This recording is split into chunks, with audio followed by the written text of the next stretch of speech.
Hey Kieran, what action figure you got there? Oh yeah, James, you know the part in the beginning of Commando when John Matrix is walking in carrying the log? Oh yeah, so it's Arnold holding the log. It's the log that he carries in the movie as an action figure. Oh, it's just the log? Oh my gosh, that is amazing. Oh, hey guys. I thought you'd be talking about Arnold Schwarzenegger today, so do you want to talk about True Lies? Oh, I love that movie. And hey, Arnold, it's our fallback. Can't go wrong. Oh yeah, we love Arnold movies, but let's not forget this movie has the best Arnold, Tom Arnold. And I love Tom Arnold movies. There's The Stupids, McHale's Navy, Soul Plane, Exit Wound. Oh, whoa! Standing in the doorway is against fire code regulations, you mouth-breathing cretin. Yes, I can see that you're all amazed. 'Tis I, your landlord, Mr. Lobo. Mr. Lobo? Isn't that like the space biker from Superman? Don't you fools remember anything from high school Spanish? Lobo means wolf. Oh yeah, like Mr. Wolf from Pulp Fiction. Can I just state the obvious? Tor Johnson's character Lobo in Ed Wood's Bride of the Monster? Gentlemen, here's another dated pop culture reference for you. Mr. Lobo is hungry like the wolf for his rent money, which I might add has been unpaid for over a year. Look, Mr. Lobo, I'm real sorry. See, things have been tight around here, and these guys haven't paid their late fees in like ever. Late fees? I thought these imbeciles worked here. Oh no, we're super unemployed. Then why are you always here? I mean, don't you have homes to go to? Listen very sharply. If you cannot pay your rent, then I will have to close down Cinemassacre Video once and for all. Where are we going to review movies? That is not my problem. I've always hated this store, not to mention this show. It brings in very unsavory characters to my family-friendly Voorhees Memorial Shopping Center. Well, what about the Caldor? That thing's been closed for like 20 years now. Oh, don't you worry. I have special plans for the Caldor.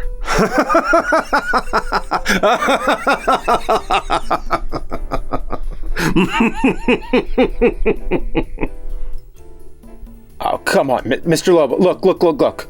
We'll work something out. Just anything. We'll do anything to keep the store. Do anything?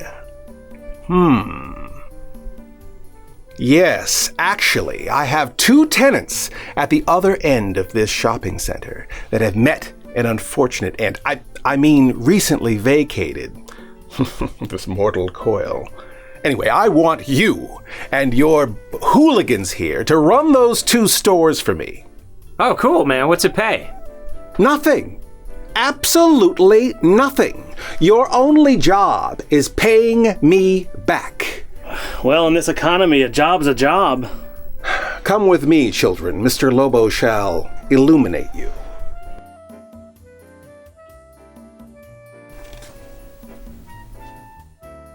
Watch your step. I wouldn't touch that. Here it is, gentlemen. A former blossoming Cash for Gold franchise. Sadly, most of the stock was taken away as evidence. Well, we can't run a jewelry store. We only know video games and movies and stuff like that. Mr. Lobo understands your dilemma. You're not GIA certified gemologist by any means. Of course, you just bring in your own personal belongings to sell. You could make this into another video store. Wait, another video store in the same shopping center? Competition. Free enterprise. It's the law of the jungle, lads. Dog eat dog. Now, let's talk about next door. It was a combination vape shop and tattoo parlor. Now crime scene. That could be your video game store. Wait. 3 stores. 2 video stores, plus a game store. I mean, I don't have time for all that. All right, James, you know what? I'll do the game store. The mom and pop section kind of runs itself, especially since you know who is back there.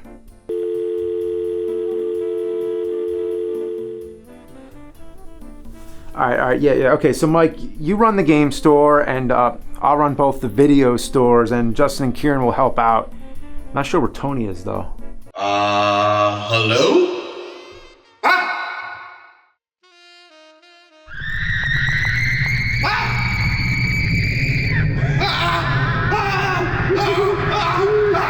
That's the spirit, gentlemen. The world loves a tryhard. Now, Mr. Matei, let me show you to your new resting place. Oh yeah, so where was I? Oh yeah, Tom Arnold was in Coneheads, Cradle to the Grave, Freddy's Dead, The Final Nightmare. I get it! There's 3 stores now, okay? There is nothing different, except for the backgrounds. Let's review True Lies already! Okay, jeez. Hey, look at me. What? Here's your fucking store, asshole.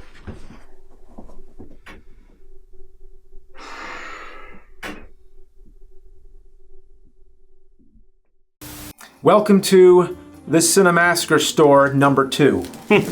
All right, so True Lies. This is the first R-rated movie I ever saw in the theater. For me, it was Starship Troopers, but we already did that one. The first R-rated movie I saw in theaters was RoboCop, and I was 3. Wow. Which explains a lot. But no, True Lies. That's a rough one. I mean, me and Kieran talked about it yesterday. This is probably Arnold's last good, like really good movie. If there's like the mountain of Arnold Schwarzenegger, I would say that this is like the peak. This is like the tippy top, because it's like everything leading up led to it, and then after this it's like there's Jingle All the Way is like the next one, but then it's like Eraser, End of Days, The Sixth Day, Collateral Damage, Terminator 3, like it all kind of went back down the other side of the mountain. It never got back to that peak, but I think Terminator 3 was still good, but it never got back to that like high level that was set. It's a lot like horror films in the 90s. Action films did the same thing where they became self-aware. So we already covered Last Action Hero. True Lies isn't as much of a comedy as Last Action Hero, but it's still very comedic. Yeah. It definitely rides a line between something like Last Action Hero or one of his more heavier action films, but it doesn't break the fourth wall or anything like that, but it does have moments like where it's like a dream sequence, or not even like a dream sequence, but kind of fakes the audience out in a way. Yeah. And there are moments like Arnold is just death staring Jamie Lee Curtis in that one scene. We'll get to we'll kind of go a little bit chronological. I mean, True Lies definitely has the best Arnold expressions of any movie ever. Yeah. I mean, there is no movie like this. I mean, I absolutely love it, by the way. It's kind of offbeat. It's like really quirky. Like, it took me a while to figure this movie out. Like, is it action? Is it comedy? Like, what is it? And apparently it's a remake of a French film called, I'm never going to know how to pronounce it, but Le Totale or Total. But Les Total. I guess. It was a 1991 French comedy. And this is a remake. I didn't know that, actually. Yeah. I mean, because it's by James Cameron, which, they worked together back on Terminator and stuff like that, him and Arnold. It's kind of funny that it has Bill Paxton in it also, because it's like Bill Paxton and Arnold worked on, because Bill Paxton was one of the punks in the beginning. Yeah, Terminator. So it's like, I always feel like James Cameron has a group of people that are always in his movies, and like Arnold Schwarzenegger. Well, he's an actor recyclist, like a lot of directors. Yeah. I mean, Tarantino. Who's a major? Oh, Tim Burton. He uses the same actors all the time. There's a lot of directors that do that. Because James Cameron did Aliens also, right? Yeah. He directed Aliens, but not Alien. Right. And not Alienses. But this feels like James Cameron's like James Bond. It opens at like the chateau in the Swiss mountains where he has to sneak in through the water, like Metal Gear Solid opening. Yeah, and then he enters the party and all that stuff. Yeah, just move that. This plastic is just like this place is disgusting. Yeah. I mean, look, there's a chainsaw. I know, I'd really like to. I don't know. Maybe there'll be something about that later, or not. Who knows? Yeah. So anyway.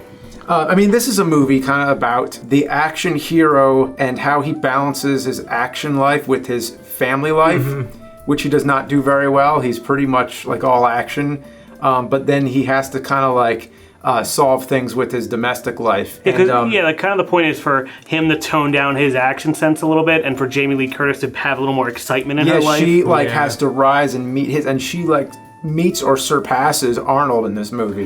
Yeah, because like the whole point is like it's about their relationship becoming. It's like the thing that breaks but fixes their relationship. Yeah. I guess that's the whole like Mr. and Mrs. Smith style. And he treats it very like lackadaisical in the beginning, where he's just kind of like, she's having the birthday party for him, and he's just kind of like, yeah, I'll be there, don't worry about it. And he, he's not going to be there, but that's like kind of almost like what's the final straw with her. Yeah. But even before that, we got to talk about in the very beginning. You want to talk about the party first? Yeah, I think we should start there. I mean, it starts off very James Bond, him, like you said, cutting open the gate underneath, coming through the pool, walking up into the party like he owns the place and everything, talking to all the people. And then he meets Tia Carrere. Yeah, the scene sets up that he knows multiple languages, he's smooth, he's suave, he can get into any kind of event. Yeah. He knows like, oh, this guy's a colonel and this guy's that kind of stuff. And and then it really starts off like a James Bond ripoff. The movie doesn't really get awesome until later. But yeah. I would even say that like later James Bond movies take a little bit, because I mean Tomorrow Never Dies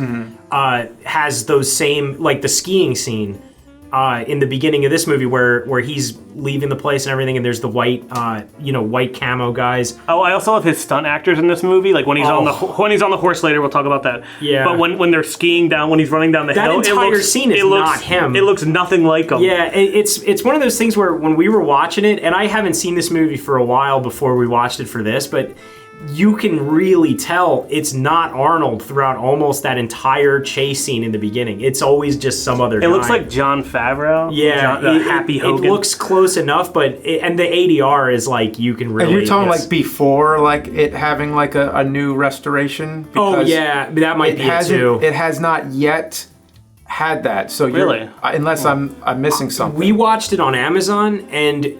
I was able to tell, like, oh yeah, this is not him, like, almost throughout the whole thing. Wait. Are you watched it on Amazon? So, I was going to get in, I was going to save this for the end, but I was going to talk about the availability of this movie. That, as far as I knew, it's only on DVD. So you found it on You can only watch it on Amazon if you have Cinemax connected to Amazon. So I started a 7-day free trial, watched the movie, then canceled the free trial. That sounds weird because, I have Cinemax on cable, right? Sorry. It's not the same thing. You need it on you need the subscription service. Yeah, so I have to subscribe to some other Cinemax thing when I already have Cinemax. I guess so, yeah. Or you might have to log in. I don't know. How did it look? It looked pretty good. The only thing is, it's got one of those things when like older movies always have this kind of like grit filter over what looks like everything, I guess, to when they bump it up and remaster it to make it not look so. Because that's the thing is, I feel like most of these movies, I start noticing, there's the stunt double, there's the stunt double. When these were on VHS, you couldn't tell. You watch the movie and it's like, whatever. Yeah, so let me tell you how I watched it. It's the only way I know how. It's on this shitty DVD that I own. Should have brought it. It's at the other store. So... It's not only letterboxed but pillar boxed, so it's like when you get the rectangle inside of the screen. Yeah. And you can some TVs you could zoom into it or blow it up, but then it just looks like shit. It's like full motion video. Yeah, basically there's this one lousy DVD. Oh, it was on DVHS. Digital VHS. Oh, yeah. Yeah, digital VHS. It's a thing. We could talk about that later. Yeah, someday. There are no streaming options except for this Cinemax thing you told me about. Yeah. The latest that I have looked up, the latest that I've heard is there is an HD master done, but James Cameron needs the time to approve it, and he hasn't had the time yet. Which I totally understand. It's not on Blu-ray? It is not on Blu-ray. Wow. The master is done. We're just waiting on James Cameron, and he's a busy guy. We definitely definitely watched it in HD. Yeah, ours was definitely in HD. Okay. It was definitely bumped up for sure. Because I just want to say it's a cool thing knowing that James Cameron, is going to look it over and make sure that everything's right. Yeah. I'm just really surprised. I thought everything was on Blu-ray by now. I'm really especially something this popular. There's movies that are like garbage shit and they're on Blu-ray. Yeah. And this isn't. So this is one of the biggest movies of the 90s. Yeah. Just to say again, True Lies is not on Blu-ray yet. Wow. Yeah. But hopefully soon it will be. Yeah. So anyway, first scene, James Bond. Arnold is this undercover, ass-kicking secret agent who's always busy taking down bad guys. And he keeps his domestic life totally separate. They don't know what he does for a living. I mean, so he has a wife, played by Jamie Lee Curtis, and a daughter, played by Eliza Dushku. Is that how you say it? Dushku. Little douche coop. But his wife is seeing this guy, Bill Paxton, now, this used car salesman. Yeah. And he is basically posing as Simon.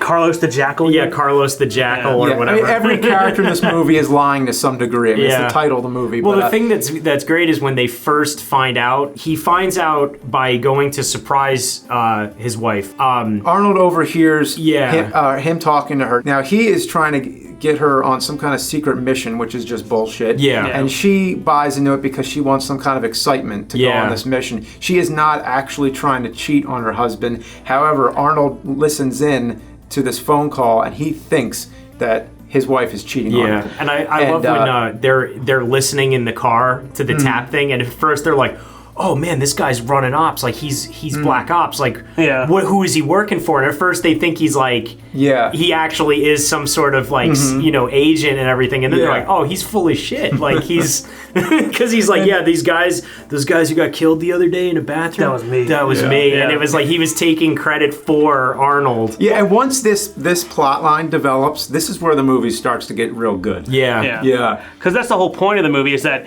she wants more excitement in her life, and she was going to go after this guy who is supposed to be a spy when her husband is actually a spy and is super good at hiding it from her. Like when you explain it, it's a little bit convoluted. However, when you watch the movie, it just flows like the movie is kind of long, spring water, and it does feel like different sections because the whole point is about them stopping the Crimson Jihad, and they like forget about that for like 45 minutes. He allocates all of the federal agents to figuring out if his wife is cheating on him, like pretty much. He calls a bunch of guys. It's like 20 soldiers and a helicopter pilot. Calls in there. So he basically like abuses his power as a government agent to just look into this situation with his wife and not just like find out what's going on. He goes beyond that. He's like trying to like punish like both his wife and the supposed lover. And he pulls no stops. Like, this is just full on Arnold vengeance. Like, you do not want to be on the other side of that. Like when he's in the car, he's pretending to like buy a car from Bill Paxton, character, and he's in the car with them, and he's like, "Oh, tell me about this girl." He's like, "Oh yeah, I'm working on this one girl," and he's like, and Arnold's like, just letting him talk, and then he gives that mean stare. That just like out of the side of his eyes, like just. I mean, that stare has like 100,000 watts of power. Like, you do not want to be on the receiving end of that. He looks like he is just ready to fucking kill him. I think they actually do like a glow on his eyes in one scene. It's the scene when he's at dinner and he's like, he's just like taking the mashed potatoes and smacking them onto his plate and everything. And he's like, "So your day seemed pretty exciting today, huh?" Or he's like, I went looking for you at your work. Oh, just lunch. watching her live. And he's just like staring at her, and the camera's closing in on her, and as it's closing in, like the sound is getting more and more muffled of her talking. It's like his rage is just so like you feel it. It's so funny. It's at 56 minutes in, the glowing stare, and then also at 46 minutes 50 seconds is the one where he's staring at Bill Paxton in the car. And then he punches him in the face. Oh yeah, it's like his dream sequence. And then it cuts back to reality. It kills him instantly too. The punch kills Bill Paxton in one thing. He is just dead. Like, also, rest in peace, Bill Paxton. Well, we'd assume he's dead, but it's a dream anyway. So it's like him fantasizing about it, and then it cuts back to him with that annoying laugh again. I showed Justin this like when we were watching the movie because I kept bringing it up last night when we were watching the movie. But there's this YouTube called Daily Dinkster. And it's a YouTube with like over 1,000 videos, and all they do is they keep uploading this one scene from Spy Kids of Bill Paxton floating down on an umbrella, and then just going, "Did somebody ring the Dinkster?" Dinky winks. Somebody ring the Dinkster. Oh yeah, so he finds out that he's Married to some boring jerk. Yeah, it's dickless. married to no, dickless. Married to some boring jerk. And then he goes back to the frown. Yeah, the way he's like, and it's so quick too. Like Arnold is, I think this is definitely one of his best acting because he plays a wide range of just, I'm a boring guy. I'm also like crazy bad at, like when he has to turn it on, he can, and the way, like he's just really good in this movie. Arnold doesn't get enough credit for his acting. People are always kind of talking down on his acting. But the thing is, all the Who does? I think people do all the time. Like they're like, oh, he's like, you know, what is Arnold goes in and he's just this like one-dimensional kind of character. Everybody always, whenever they make fun of him, but he isn't. Arnold plays so many different characters. He plays a family man. He plays an agent. He plays someone who's trying to redeem himself. He plays someone who's upset. The scene where he just is walking out and he's just distraught when he finds out that that Jamie Lee Curtis is having an affair, and he just comes out and he's trying to like talk to Tom Arnold and everything. Yeah. So anyway, he finds out that nothing's going on. I mean, the guy Simon was trying to like get in her pants or whatever, but he wasn't successful, but still, like, Arnold, like, punishes him like, where he just scares the shit out of that guy, makes him piss his pants. What a spy he pee himself! So anyway, after he's done with him, then he goes on to his wife, and they put her in that, like, glass room, and they're interrogating her. Yeah. But she doesn't know it's her husband on the other side of the glass. They're speaking through, like, that distorted voice or whatever.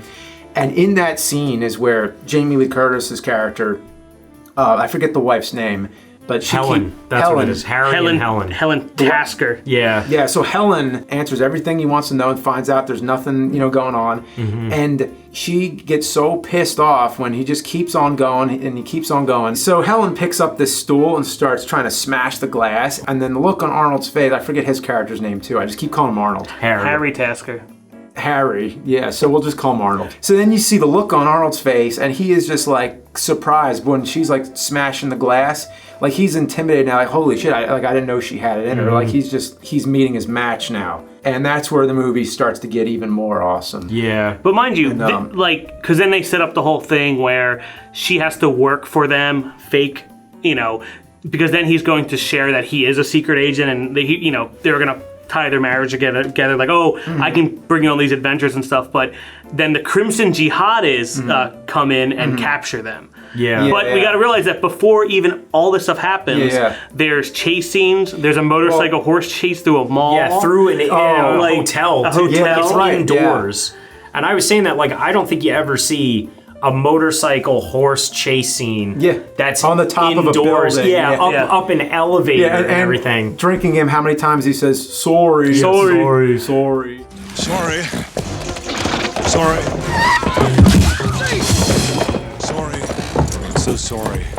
Or when he he's really polite. Yeah. There's also the scene where he like beats the guys to death in a bathroom. Which is very reminiscent of Casino Royale opening. You're gonna skip over so much. This movie is. Well, that's what I'm saying. Like the movie makes you care more about Harry and her that you forget about all these awesome scenes that happen. Because that's the thing, though, is like I think that it goes where these huge action scenes happen right in the very beginning, and then there's this middle scene of just the drama between the two of them.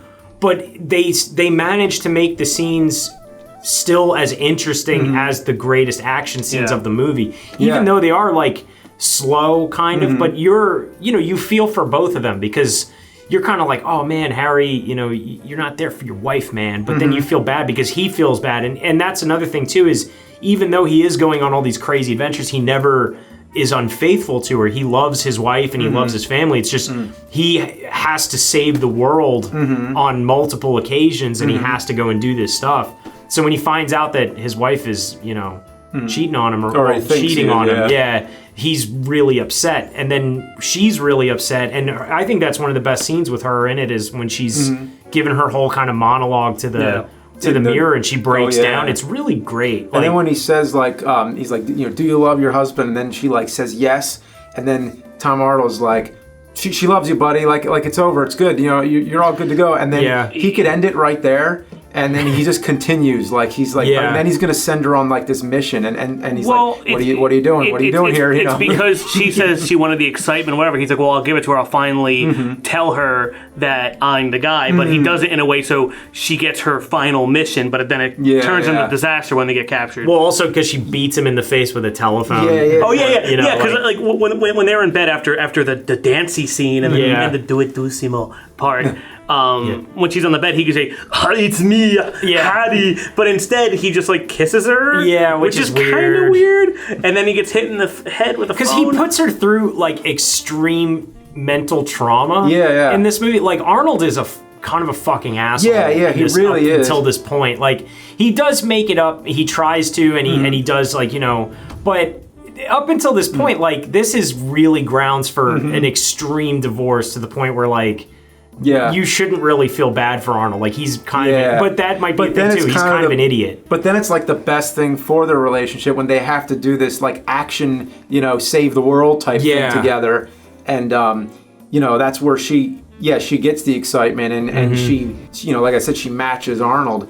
And where are we at in this movie now? We got so much going on. So they get captured by the Crimson Jihad, who has been using Tia Carrere to smuggle antiquities from the Middle East. But they also took some MERV 6 nuclear weapons and have put them inside, smuggled them to the USA, so then they can put them in trucks and send them across the country to blow up any city each time. One American U.S. city will rain fire, is basically. Do they want anything? I don't remember. Yeah, their goal is they want all U.S. troops out of the Middle East. Get out. Yeah. That's right. Okay. They say it like off the hand. They say it offhand. Yeah. But and this is all the least interesting part of the movie because it's like exactly. Yeah. It's like more about. And speaking of Tia Carrere, I love when she comes out. Tia Carrere when she comes out of the limo and she meets Harry and her for the first time. Like, oh, is this your wife or whatever like that? And her bodyguard gets out of the car, the driver, and it looks exactly like Tony. It's Tony. Yeah. Oh, really? Yeah, we were like the whole time, we're like, oh man, Tony's working with the Crimson Jihad. That sucks. Are we at the truth drug yet? Oh, yeah. So they get to the island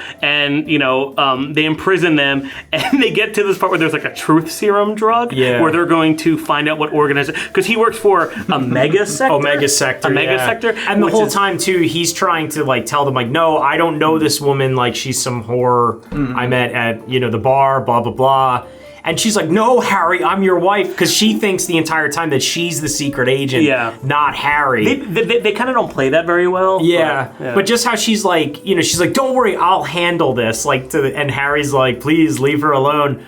And then, he's trying to, like, get her to stop the whole time. And she's like, well, then how did I get this locket? And, like, the picture. The picture of Arnold in the locket is hilarious. He's just like, Yeah, so then they put him in a room, and they said, all right, give him a truth serum when he gets hit in the neck. So now he cannot lie. So now all his lies are false, I guess. Yeah. False lies. They're not true lies anymore. And so while they're waiting for the serum to kick in with the evil doctor guy, she asks him questions and he answers pretty funnily, like, hey, are we going to die? They're going to shoot us in the head. They're going to stab us to death. Yeah. Or my favorite is us on the island with the bomb to blow up. I mean, that's more examples of Arnold's acting. It's just that he's so funny in that scene.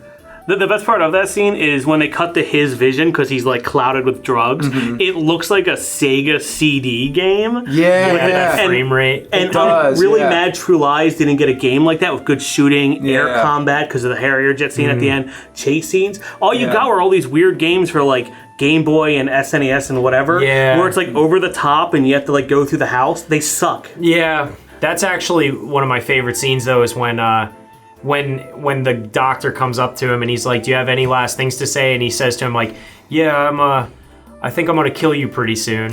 and the doctor's just like, oh yeah, well how are you gonna do that? And he's like, well first I'm gonna use you as a human shield. And then I'm gonna throw the surgical tool at the other guy. And then I think I might snap your neck. And he's like, well how do you think you're gonna do that? And he's like, well remember my cuffs? He's like, and he's like, I picked them. And he just picks his arm up. And remember, and then doesn't it play out like exactly how he said to? He grabs the guy, the other dude pulls his gun, he takes a scalpel and throws it into the guy's eyeball. Yeah, the eyeball. Right in the eyeball. Stabs him right in the eyeball. Where's Tony? And then he he dies, and then they get away. They find out what the terrorists are gonna do. They put concrete. I love this part of the movie. Me and Kieran are watching it, and we're watching the movie with someone, and there's an American flag that they put over the missile, and then they pour concrete on it. And the person you're watching was like, "Isn't that illegal?" I'm like, "What?" Like to mess with the American flag? Yeah, you're like, oh that. yeah, to dump a cement over a nuke and blow it up, in the Florida Keys. Yeah, that's illegal. Yeah, that's probably illegal. She's like, no, it's put the flag under like that. And we were like, whatever. I think that's free speech, but yeah. No, it technically is. I mean, you can do that, I guess. It's like, you're not supposed to. It's disrespectful to the flag, but it's like, I mean, technically, wouldn't it be disrespectful to not take the full freedoms you could with the flag? By nuking it and covering it in cement? I mean, I guess Okay. so. All right, so then they leave the island, and they're going up the 7 Mile Bridge up the Florida Keys, and they all have these trucks and they have the missiles in them, and there's great miniature scenes here because 2 Harrier jets that are just doing patrols off Marine Harrier jets, they blow up the things because Harry's like, hey, you should blow up the things,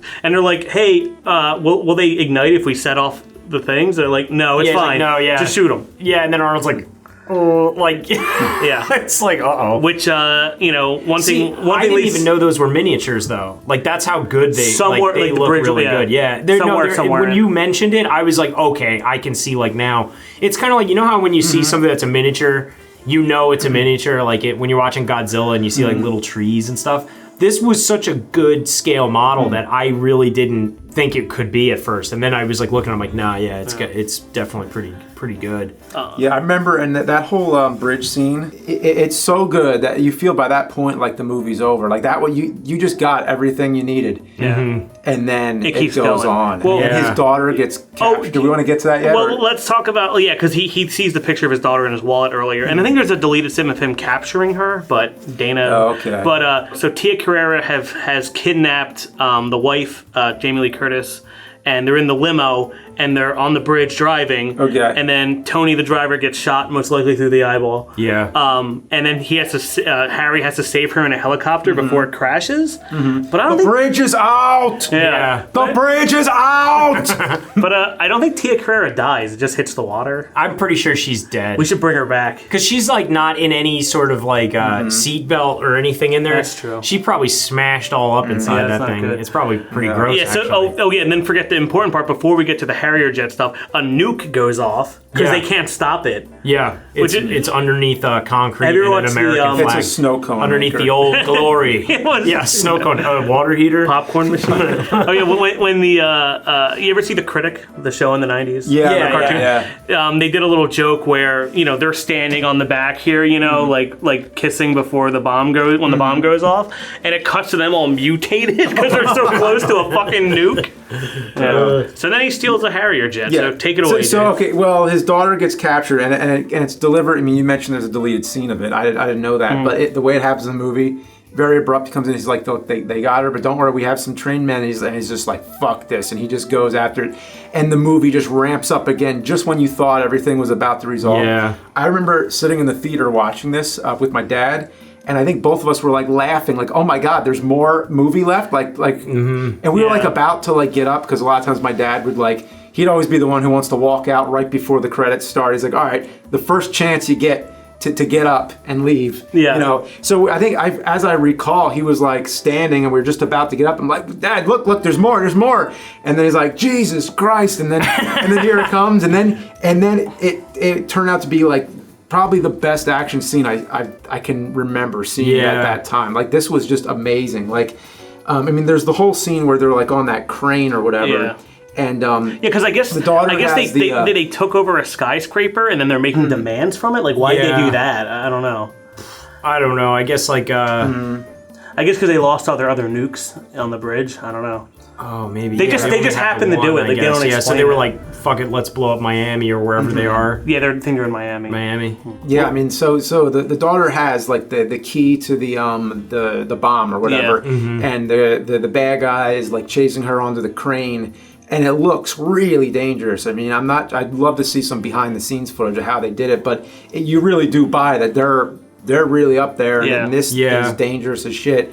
And it's also like you didn't typically see action scenes with like somebody your age, like because I figured Eliza Dushku, she's my age, so like I remember watching that then, and it just kind of felt like, oh my god, like this is like a kid in an action scene. And you're so used to just seeing adults do all that type of stuff, and it just looked like she was in danger. Yeah, she's hanging from the crane and everything. Yeah. Like, and she's, you know, the crazy part is they keep giving you this really dizzying angle where it's from above, looking at the floor, and you see the cars and people. Yeah, dizzying is the best way to describe it. You see, like, it's really like you feel the height as you're watching that scene. It's definitely one of the most tense final action scenes in a movie. Yeah, and then it only gets better once they get onto the plane. And sure, there might be like a couple shots that are like chroma key where you can tell, you know, it's like, okay, well that you know could have been done better today. But still, like, you know, when they're on the plane and then he has to, like, you know, tilt the wing to tilt the guy off, and then he lands on the missile, and then he shoots the missile off, which goes through an entire building and then blows up the other helicopter on the other side.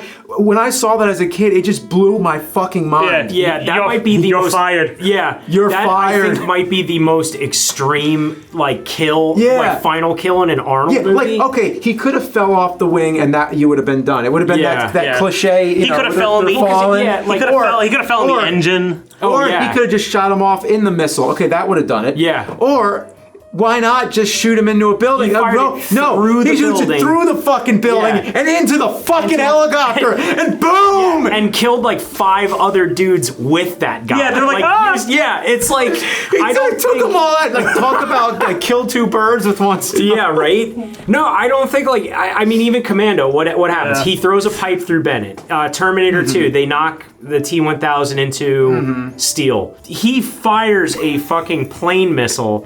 He tips the guy, gets him caught, shoots him through. It blows up a helicopter with him. Like, that's got to be the most extreme kill. You know, action movies have been downhill ever since that moment. Oh, yeah, no, this is probably the last really good, like, classic type action. Yeah, no, I agree. I swear, like, Arnold is the peak, the mountain of action. I think that is where it all started.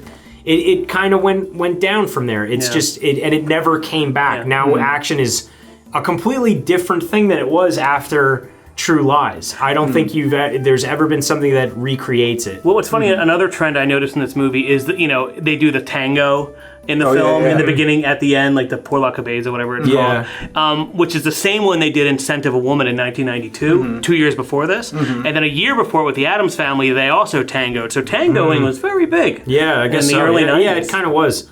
Everyone rounded out. That's it. It's all action movies, all downhill. This video, it can only go downhill after this. There's nowhere else to go. Boom. Welcome to the new Cinemassacre video, everyone. Yeah, we promise we'll clean up soon. Yeah.